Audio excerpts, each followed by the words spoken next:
Bismillahirrahmanirrahim. Assalamualaikum warahmatullahi wabarakatuh dan salam sejahtera. Rabbi shrah li sadri wa yassir li amri wahlul 'uqdatam min lisani yafqahu qawli. Rakan-rakan pengetua, guru besar, penolong kanan, guru-guru kaunselor, guru-guru yang berada di sekolah. Jadi saya mengambil kesempatan di sini untuk mengucapkan selamat tahun baru tahun 2024 kepada semua. Semoga kita terus menjadi guru yang baik, guru yang cemerlang dan tabah menghadapi cabaran-cabaran yang akan mendatang. Semoga tahun hadapan akan menjadi lebih baik daripada tahun ini. Sidang hadirin yang dihormati sekalian, saya terpanggil untuk menyampaikan amanat penting bagi tahun 2024 kerana ada sedikit 2-3 tahun ni ada sedikit bukan kekeliruan, kita panggil pertindihan sesi persekolahan. Kalau dulu 2022, 2021 saja, 2022 mungkin gitu. Sekarang dia ada lapping. 2021 sesi 2022, 2022 sesi 2023.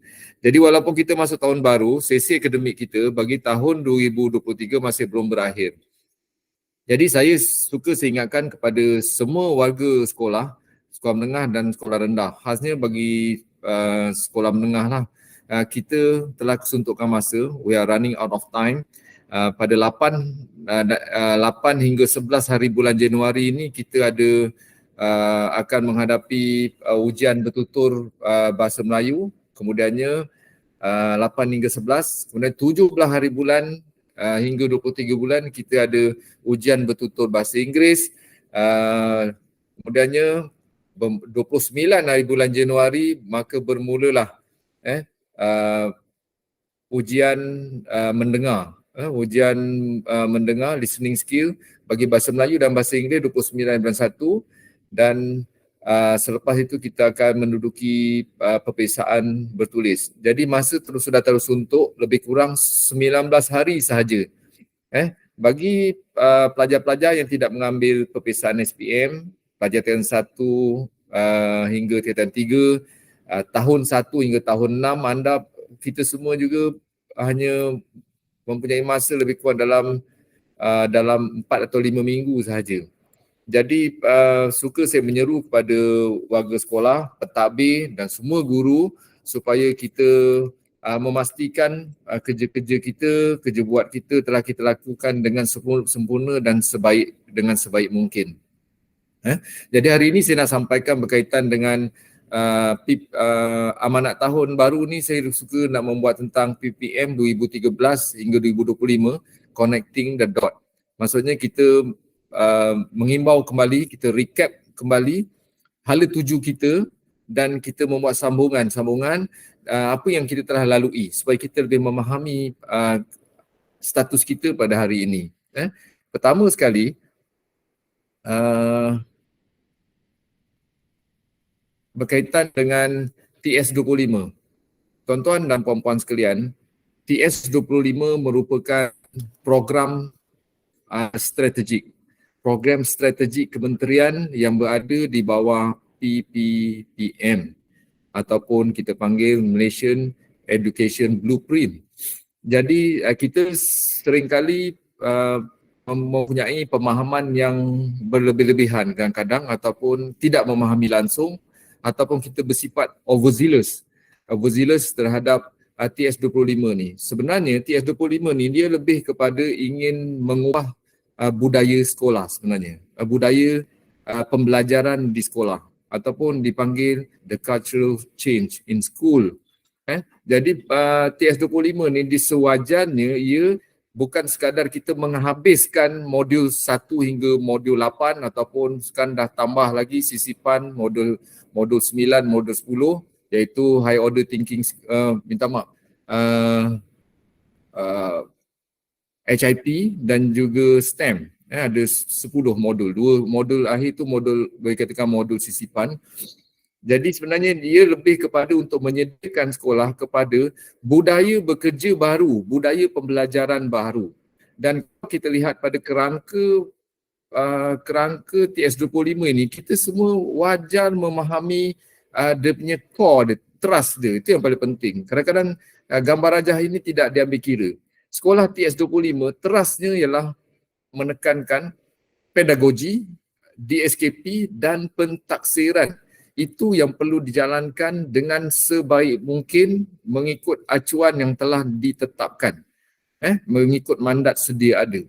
Jadi pedagogi, dokumen standard pentaksiran. Seharusnya sekolah TS25 menekankan tentang kemajuan pedagogi, DSKP, merangkai DSKP supaya kita faham kerja buat kita faham kurikulum baru 2017, bermula tahun 2017, KSSM dan KSSR, dan pentaksiran harus dijalankan dengan betul.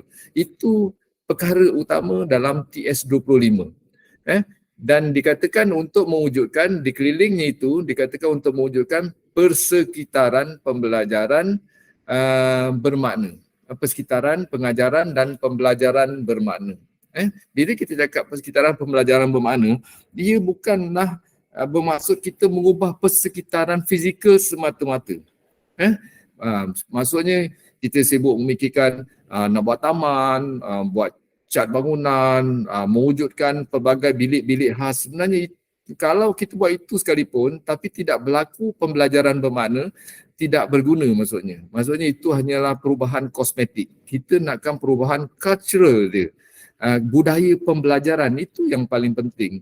Walaupun sekolah tersebut tidak mempunyai bilik-bilik khas, tidak mempunyai pelbagai warna, tetapi pedagoginya, wujudnya deep learning, pembelajaran kod 21 dan sebagainya, maka ia adalah sekolah, boleh menjadi sekolah TS25. Dan kita katakan pembelajaran bermakna ini, apa itu pembelajaran bermakna? Tuan-tuan dan puan-puan, pembelajaran bermakna ini harus kita sebut-sebut selalu. Pembelajaran bermakna bermaksud pembelajaran abad ke-21 yang menekankan 6C. 6C. Dari saya pun tak berapa ingat, tapi saya ingat komunikasi, kreatif, kritis, communication, atau komunikasi lah maksudnya, pembelajaran secara kolaboratif di dalam bilik darjah, kemudiannya dipanggil global citizenship, karakter, pembentukan karakter yang sesuai, yang terbaik, kerama insaniah tu. Jadi itu yang ditekankan, itu yang ditekankan 6C. Jadi boleh semak dipanggil deep learning, deep learning oleh Michael Fullan. Dia bukan pembelajaran bermakna yang satu lagi tu, meaningful learning, dia berkaitan dengan deep learning. Okey, jadi ini perlu tuan-tuan dan puan-puan jelaskan. Setakat mana kita memahami roh TS25. Justru kepada seluruh warga sekolah, TS25 bukan hanya perlu dipahami oleh pentadbir sekolah saja. Semua guru, semua warga sekolah perlu memahami apa kerangka TS25, apa matlamatnya. Dan modul-modul tersebut kita perlu buat dan perlu dilestarikan. Penggunaan pintas, penggunaan OPPM dan sebagainya. Justru saya menyeru kepada pihak sekolah, buatlah recap semula, memberi pemahaman kepada guru-guru memandangkan TS25 kita akan tamat.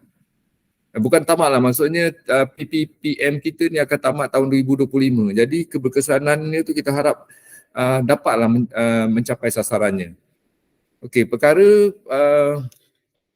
selain daripada itu, apa yang saya ingin sampaikan ialah waktu terlalu suntuk sekarang ini, khasnya bagi sekolah rendah tingkatan 1 hingga tahun 1 hingga tahun 6 dan tingkatan 1 hingga tingkatan 3 yang tidak terikat dengan pentaksiran pusat, iaitu SPM, STAM, STPM dan sebagainya. Kita terikat dengan PBS, iaitu PBD, pentaksiran bilik darjah. Pentaksiran bilik darjah. Seharusnya pentaksiran bilik darjah ini dilakukan dengan sebaik mungkin. Kita ada lebih kurang 4 atau 5 minggu lagi, buatlah penjaminan kualiti. Penjaminan kualiti ini perlu dilakukan oleh warga bagi pihak PPD sendiri perlu buat penjaminan kualiti terhadap sekolah-sekolah. Di sekolah juga pengetua guru besar peranannya, penolong kanan ada peranannya dalam penjaminan kualiti. Guru kanan mata pelajaran ada peranannya dalam penjaminan kualiti. Ketua-ketua panitia ada peranannya. Guru-guru sendiri pun ada peranannya. Jadi kalau kita memainkan peranan secara bersinergi, perkara tersebut dapat dilaksanakan. Jadi saya rujuklah perlu merujuk kepada sentiasa merujuk kepada buku panduan dan buku panduan penjaminan kualiti yang pada tahun tahun 2014 tahun 2014 di situ telah dinyatakan tentang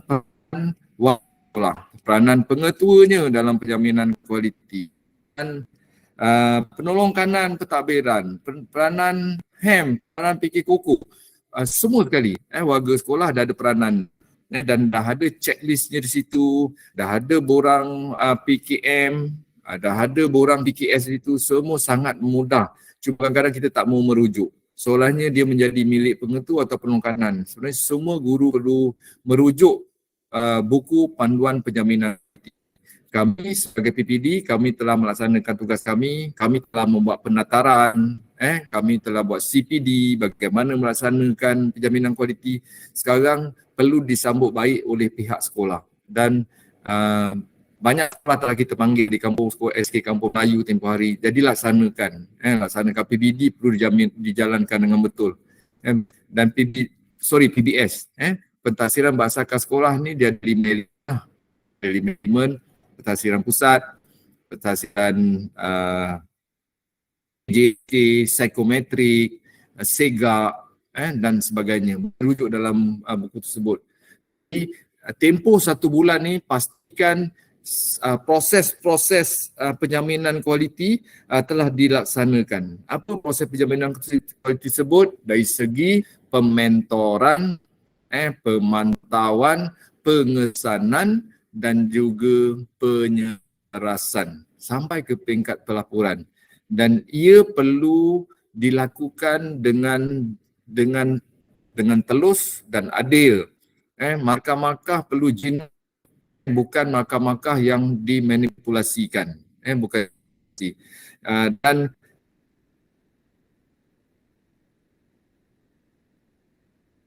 mana mungkin sekolah kita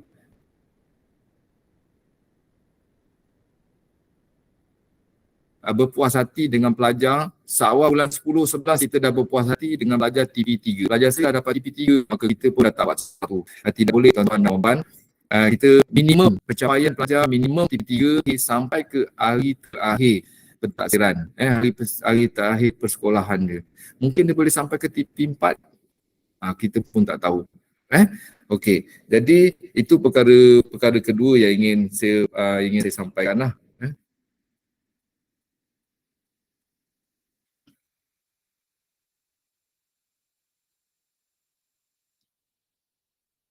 Okey, perkara ketiga ingin saya sampaikan ialah the instructional core, teras instructional. Kita di sekolah, kita perlu memastikan instructional berlaku di sekolah, di seluruh dunia.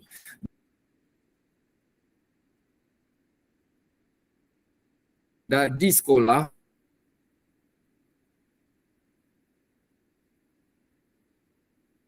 kalau sekolah tersebut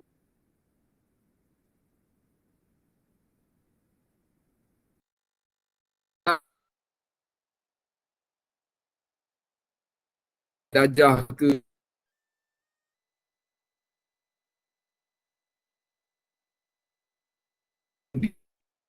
ke pertama, ada tak dia memberi kesan pelajar, pelajar jadi lebih tekun, pelajar jadi minat nak mencuba, membuat projek, student engagement antara guru, pelajar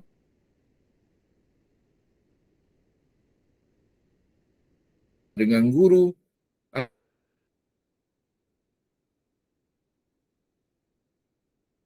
pelajar dengan bahan, pelajar dengan rakan-rakan, dengan peer group dia, wujud tak student engagement. Jadi perlu diwujudkan di jangan buat. Setakat bentuk seremonial, pelajar kita dulu, kepala melayang air, cakap itu tak guna. Tak guna. Yang keduanya, bila kita nak buat perkara di sekolah, wujud tak kita panggil penyampaian konten, penambahbaikan konten. Challenge ataupun pelajar yang baik ada challenging the content maksudnya. Budak bertambah faham, menguasai konten-konten dalam dalam pelajarannya, dari segi pengetahuan, dari segi kemahiran, dari segi nilai dan sebagainya. Ada tak berlaku dari segi itu? Konten, penyampaian konten. Kalau tak ada, perkara tersebut terus terang saya katakan tidak baik dilakukan. Tidak baik. Kita program-program lebih pelajar sebagai menyambut, memenuhkan pelajar di dewan, itu tidak baik. Tidak menyumbang kepada peningkatan kognitif, efektif dan skill. Ketiga, the instructional core yang penting juga ialah teachers. Ada tak kita buat sesuatu di sekolah, PLC ke, program-program di sekolah ke, kita buat mesyuarat ke, kita buat bengkel ke, berlaku tak peningkatan kompetensi guru? Teachers, teacher skill maksudnya. Kompetensi dan skill ataupun kemahiran guru, berlaku tak? Jadi tiga perkara ini perlu berlaku di sekolah jika kita nak mewujudkan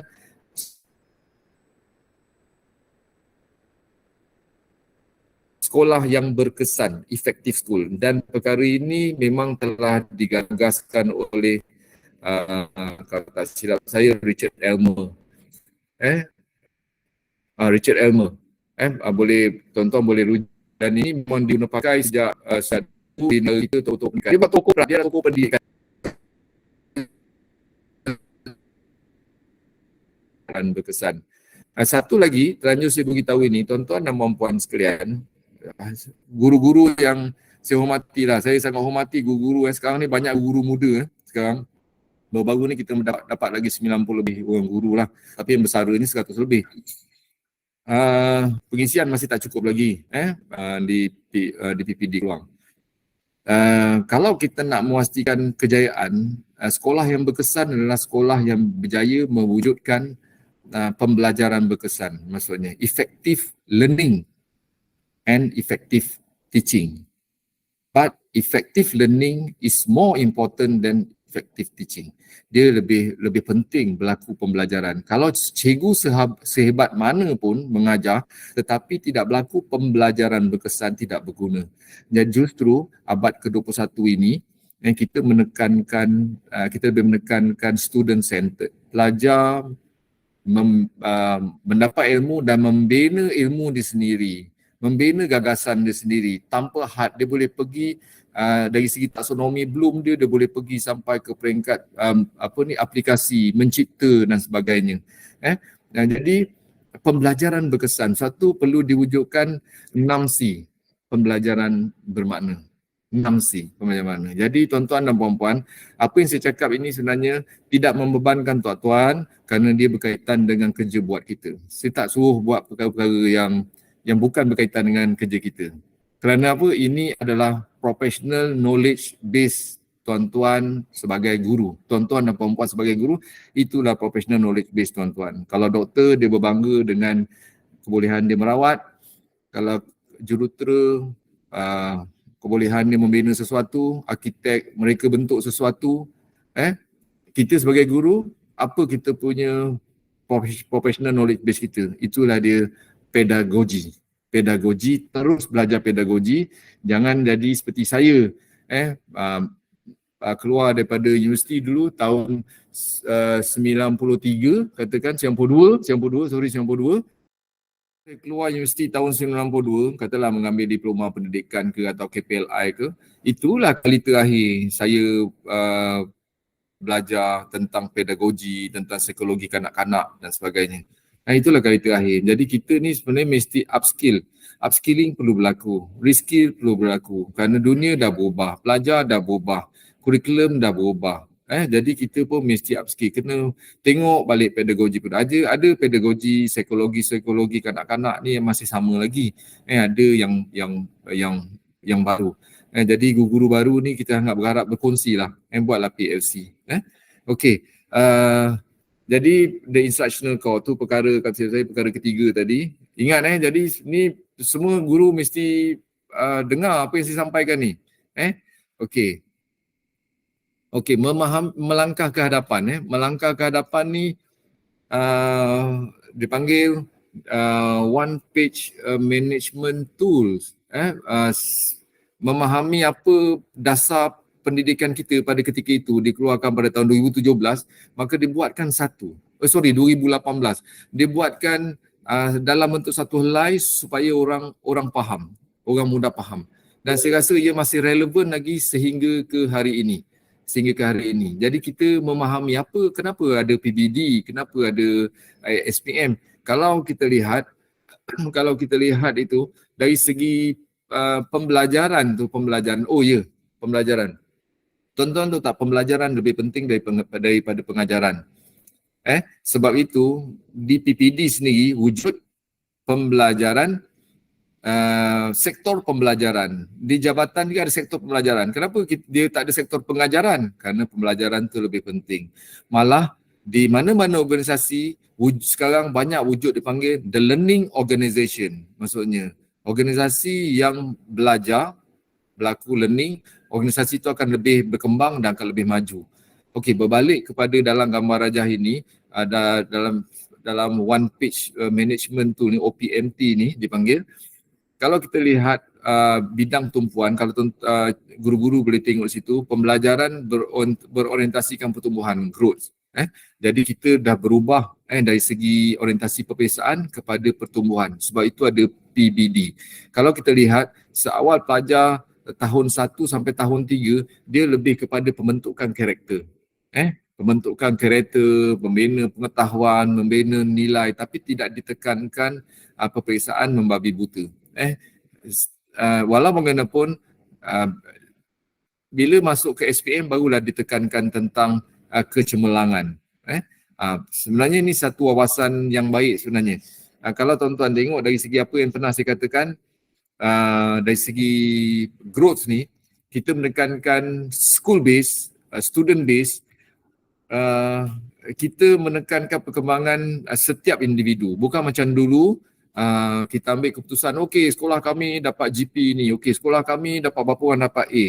Dan ibarat kita tanam satu petak padi, kita potong semua sekali.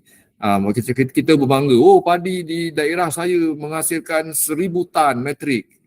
Tetapi dalam kita potong tu ada padi hampa, ada padi yang tak menjadi, ada padi bantut, ada padi mati, kita ambil secara keseluruhan. Tetapi dalam PBD ni, kita lebih menekan PBS atau PBD, kita lebih menekankan seperti kita menanam pokok durian musang king lah, ataupun blackthorn, blackthorn contohnya, ataupun musang king. Semua pokok diberi rawatan yang berbeza. Pokok ini kurang daun, perlu beri rawatan daun, perlu diberi baja daun. Ini tak sihat, beri baja akar. Pokok ini terbantut, perlu baja tertentu untuk pertumbuhan yang lebih baik. Jadi diberikan intervensi yang berbeza. Itu yang sepatutnya dilakukan. Kalau ia gagal, sebenarnya bukan PBS itu gagal. Sebenarnya kadang-kadang kita yang menjadi penyumbang, termasuk saya, kegagalan PBS tersebut. Kita masih nak berpegang dengan cara lama, masih lagi bagi hand out pada pelajar. Okey, buat ujian, okey, buat latihan. Itu saja. Pelajar yang ketinggalan terus ketinggalan. Kalau dulu pun sebenarnya kita bukan bagus sangat peperiksaan. Banyak pelajar, ingat dalam 10-20% pelajar gagal matematik pun melalui sistem peperiksaan yang kita bangga-banggakan dulu. Tapi kita berbangga dengan kelompok yang depan saja. Okey. Jadi dalam melangkah ke hadapan tu, pembelajaran berorientasikan growth, dan apa yang saya nak tekankan sini ialah program strategik kementerian. Program strategik kementerian di bawah PPPM, kita ada program strategik kementerian. Apa dia? DTP, District Transformasi Program, Program Transformasi Daerah, dipertanggungjawabkan kepada PPD. Ni tuan-tuan dan puan-puan tak perlu tahulah. Ini wujudnya SIC, SIP. Kita memperkasakan PPD. Peranan PPD dikembangkan, diperkasakan. Tetapi di sekolah dia ada satu program strategik lagi, dipanggil TS25. TS25 transformasi sekolah 2025 sehingga tahun 2025. Dia merupakan program strategik kementerian. Justru ia mesti dilaksanakan, saya beritahu wajib dilaksanakan dengan sebaik mungkin. Setelah kita habis, kita perlu lestarikan, budayakan. Contohnya OPPM, pintas, kemahiran reka bentuk, memperkasakan pemimpin pertengahan dan sebagainya. Mesti wajib diperkasakan, selalu disebut-sebut dan pihak pentadbir perlu memantau perkara ini jalankan dengan betul. Kita nak mengubah sekolah, kalau tak kita akan back to the square. Kita akan balik semula, kita kembali kepada zaman asal dulu. Sedangkan modal dah dikeluarkan terlalu banyak. Jadi tak susah mana. TF25. Selain daripada itu, dalam langkah ke hadapan ni juga ditekankan sasaran mikro. Ada 2 sasaran mikro, baik sekolah, PPD, JPN, KPM. Sasaran kita akhir sekali, matlamat utama kita ada 2 saja. Kualiti sekolah dan kualiti kemenjadian murid. Kualiti sekolah, tapi nak ukur kualiti sekolah macam mana? Berdasarkan SKPM at quality. Dulu SKPM G2 yang ada 5 standard di situ. Ada 5 standard. Jadi SKP ada satu-satunya pengukuran dekat situ. Ada satu-satunya piawaian yang nak mengukur. Standard satu negara satu saja, iaitu SKPM at quality ataupun dipanggil dulu SKPM G2. Sebab tu perlu ditekankan, perlu dibuatkan dengan betul. Okey, dari segi kualiti kemenjadian murid, kedua-duanya disebut kualiti, mesti kualiti. Kerana apa? Anjakan 1 PPM tu menekankan kualiti, aspirasi sistem, 5 aspirasi sistem yang assess yang keduanya adalah berkaitan dengan kualiti. Jadi kualiti kemenjadian murid itu bagaimana kita melihatnya dari segi PBS-nya, iaitu pentadbiran pusat pencapaian dalam peperiksaan awam. Termasuklah kerja-kerja khusus, amali, lisan, termasuk dalam pentadbiran pusat. Sebenarnya PAJSK, SEGA, psikometrik, PBD.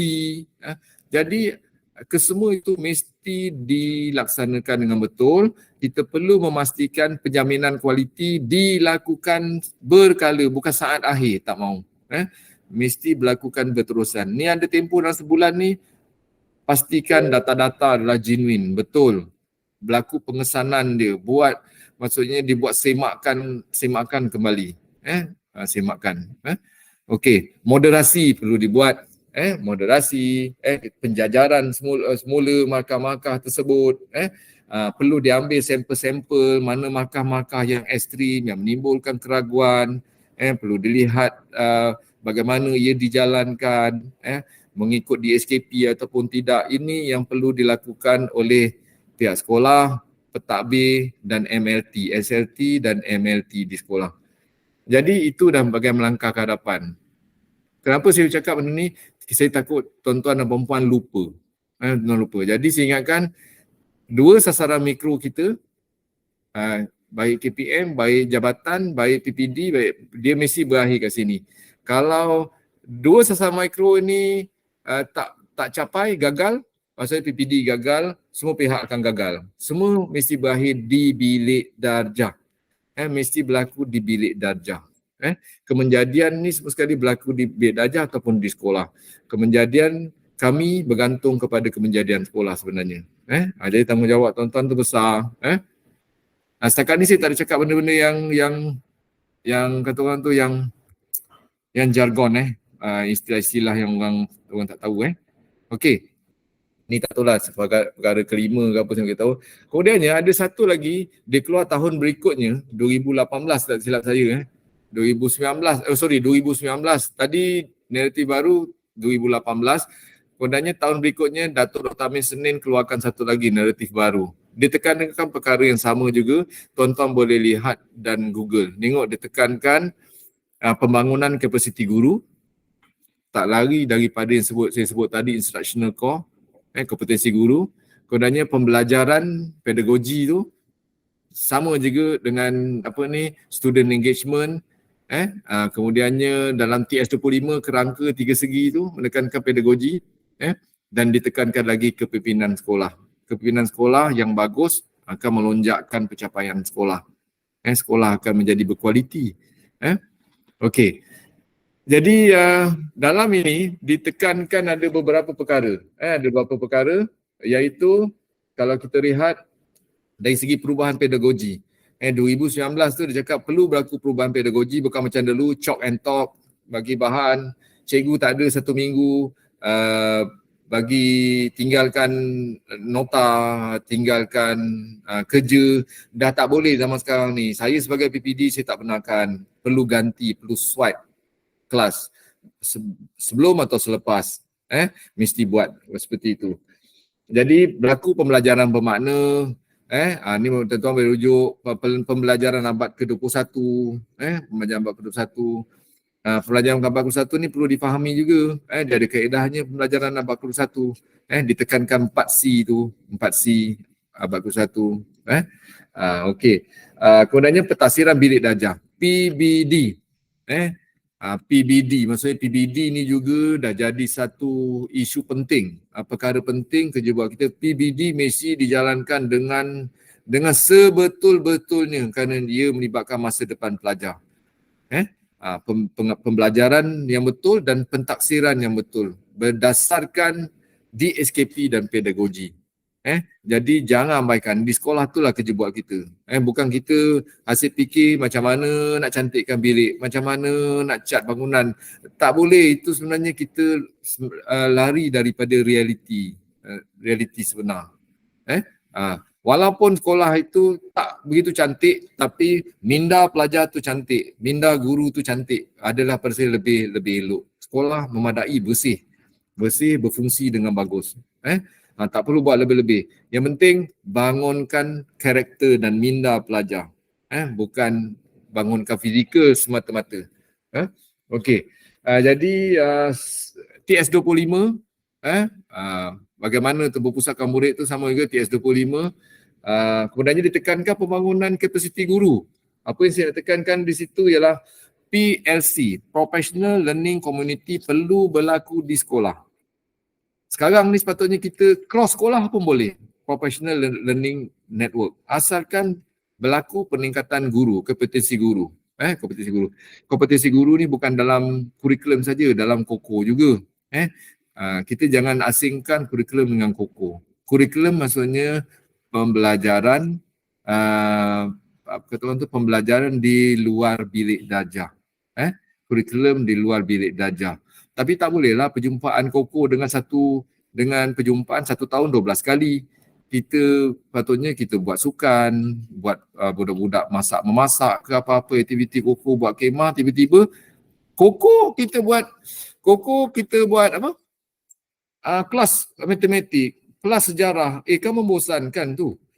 Jadi tak seharusnya begitu. Pasal pelajar-pelajar ni dia bersifat kinestetik, dia suka aktiviti luar bilik darjah. Tetapi kita sisipkan dengan nilai-nilai kognitif dan efektif dalam kurikulum. Dia membantu bilik darjah juga. Pelajar dah tunggu pukul 1 lebih 2, tiba-tiba pula cikgu buat ceramah sejarah pula waktu KOKO. Kan tak kena.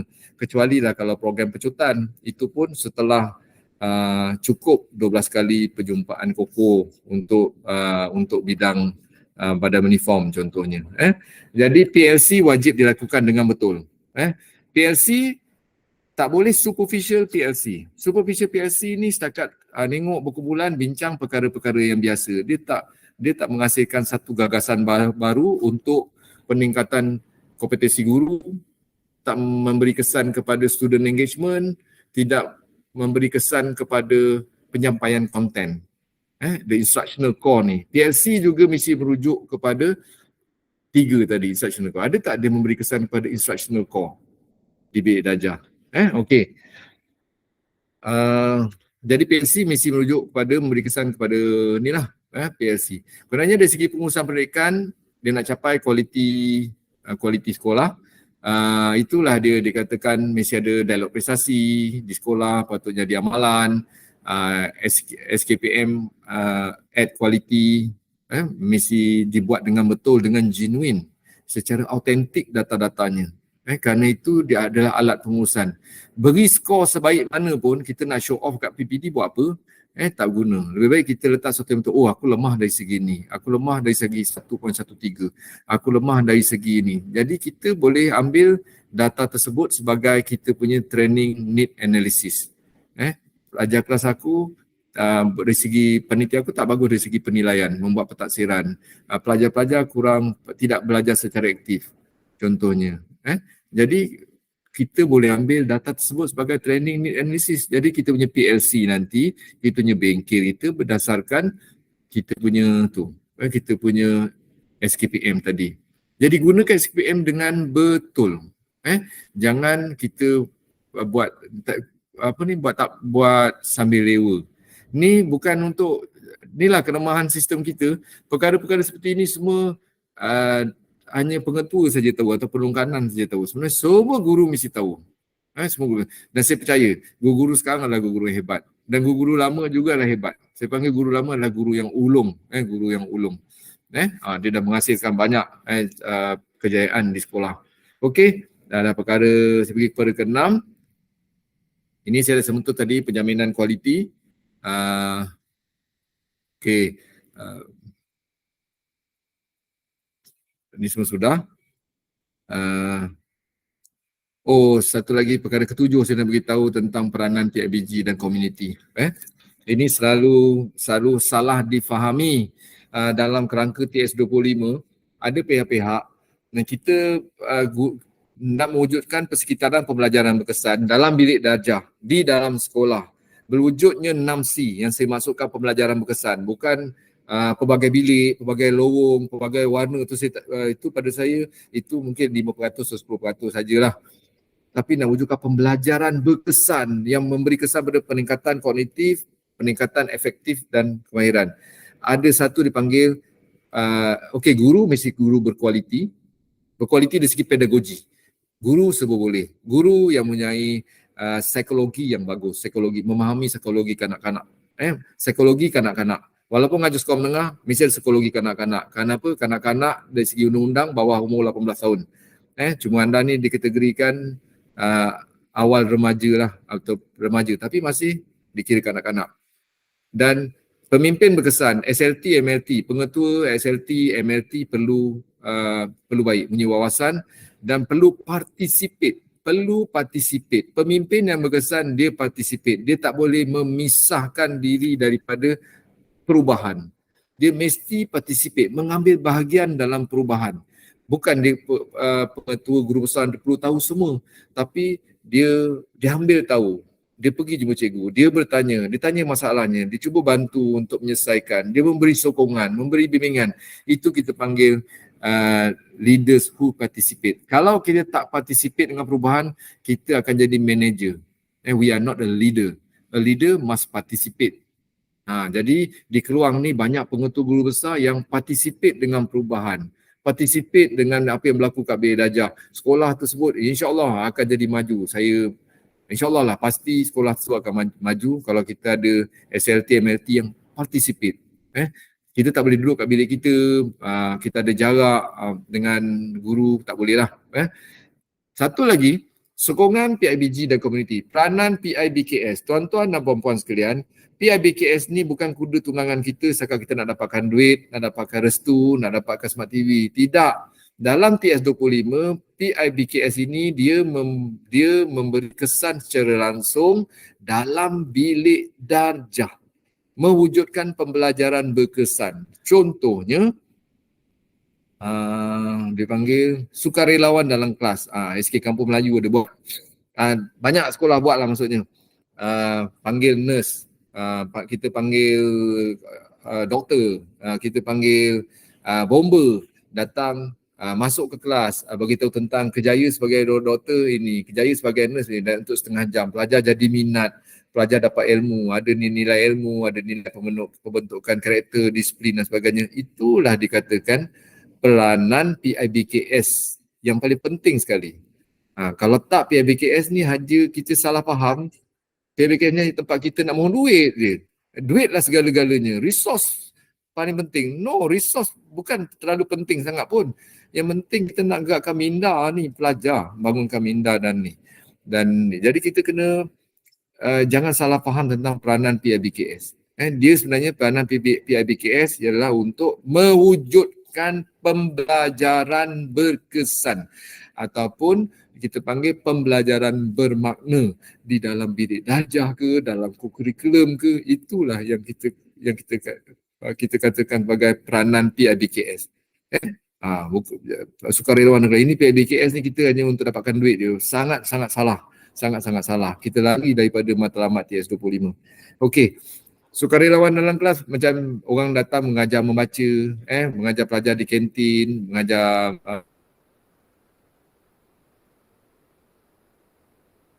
mengajar huruf, mengajar suku kata, ibu bapa, mengajar tarian. Itulah yang saya nak sampaikan sebelum berakhir ni berkaitan dengan MMI, tuan-tuan dan puan-puan. MMI ini semua cikgu mesti sampaikan apa tu MMI. MMI ni kita panggil, selalu sebut melindungi waktu instructional. Tetapi kalau ikut dari segi Murphy and Hellinger punya kerangka, atau tak tahu tak apalah.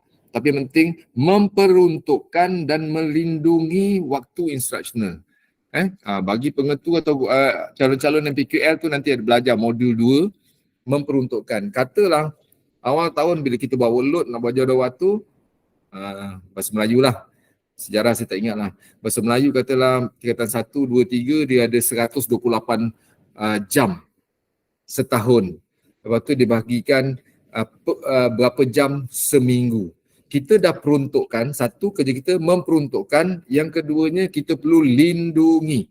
Setiap guru perlu lindungi waktu instructional. Kalau 128 jam, mesti 128 jam, tidak boleh kurang seminit pun.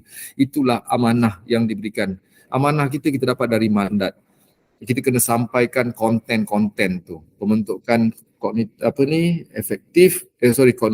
efektif, kemahiran mesti berdasarkan itu.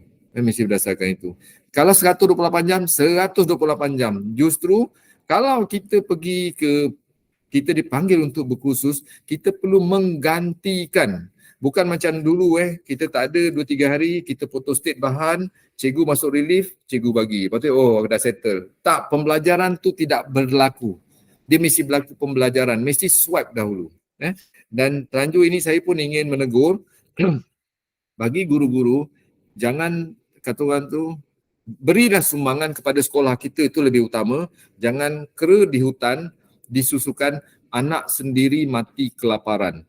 Boleh kita keluar, tetapi tak boleh secara berlebihan. Mesti ada hadnya. Kalau kita terlibat dengan game, yes, satu game cukup. Satu bidang je. Kalau koko saja. Koko apa? Katalah terlibat dengan olahraga saja. Itu pun mesti berada dalam takwim MSSD, MSSJ, MSSM. Itu pun kalau pergi ke MSSM, kalau anak murid kita tak ada, kita tak perlu pergi pun tak apa sebenarnya. Bagilah sekolah-sekolah yang ada anak muridnya di dalam pasukan tersebut. Kalau cakap dia tak ada kemahiran, dulu kita pun tak ada kemahiran, tak belajar, dia boleh belajar. Kalau tidak, anak murid kita, ini amanah bukan daripada pengetua, kita boleh langgar juga. Apalah guru besar ni, keluar je lah, keluar surat daripada PPD, tanda tangan, tak boleh. Tapi amanah daripada Allah ni akan kita jawab nanti. Itu sebagai kalau kita bersyukur, kita kena jaga anak murid kita. Jadi elakkan daripada game-game lain yang kita offer diri. Sikit-sikit lain yang tiada dalam ni kita tambah. Kalau cuti sekolah, carry on. Saya dulu pun aktif juga tapi cuti sekolah. Saya minat gunung, minat aktiviti air, tapi cuti sekolah. Dan Sister Mary masa tu di Common tak pernah marah saya pun. Pasal apa? Hujung minggu. Nak naik gunung bawa pelajar Jumaat Sabtu. Sekolah panggil pun Jumaat Sabtu. Sampai orang panggil ahli gunung dulu. Jumaat Sabtu. Tak ada orang nak kacau. Cuti sekolah. Saya punya pasal lah. Saya nak buat program kayuhan pergi Taman Negara apa cuti sekolah. Walaupun dipanggil, saya cakap kalau pengetua bagi. Kalau pengetua bagi, saya tak buat ni. Jadi itulah nama kita dan guru-guru perlu bersifat selektif. Berpada-pada. Saya khawatir kalau terlampau banyak sangat keluar, nanti kita tak dapat cover kita punya MMI kita. Kita sekarang menghadapi learning loss di sekolah. Learning loss. Apa learning loss tersebut? Pelajar-pelajar masih ada lagi yang keciciran. Tak boleh membaca 2 atau 3 suku kata, tuan-tuan dan puan-puan. Pelajar-pelajar lemah dari segi asas foundation membaca, mengira dan menulis. Macam mana kita nak angkat harga diri karamah insaniah ni kalau dia tak boleh? Harga diri dia akan jatuh, tuan-tuan. Walaupun saya bawa sobol tapi Johan, tapi pelajar saya tak boleh membaca. Apa yang perlu saya banggakan sebenarnya? Saya ajar anak orang macam nak gila, anak saya tak boleh membaca. Tak boleh membaca. Jadi ini dah jadi di seluruh Malaysia, seluruh negara sekarang banyak budak yang kesan daripada pandemik tu masih ada, tuan-tuan dan puan-puan. Jadi tuan-tuan, siapa nak buat benda ni mestilah guru. Mestilah guru. Jadi saya ingatkan, tekankan MMI kelas mesti diganti. Jadi saya rasa itu saja, tuan-tuan dan puan-puan. Saya mohon perkara ini disebarkan kepada semua guru. Kalau ada tersilap bicara, terlanjur kata, saya memohon maaf dan semoga kita berdoa pada tahun ini daerah Keluang akan kata orang tu akan diberkahi, diberi kejayaan, tiada isu, pelajar-pelajarnya baik dari segi karamah insaniahnya. Sasaran kita SPM akan mencapai 4.43 GP-nya dan peratus SPM kita akan meningkat kepada sasaran kita 93.64 SPM. Jadi all the best, saya mohon maaf. Selamat tahun baru tahun 2024. Sekian, wabillahi taufiq wa hidayah. Wassalamualaikum warahmatullahi wabarakatuh.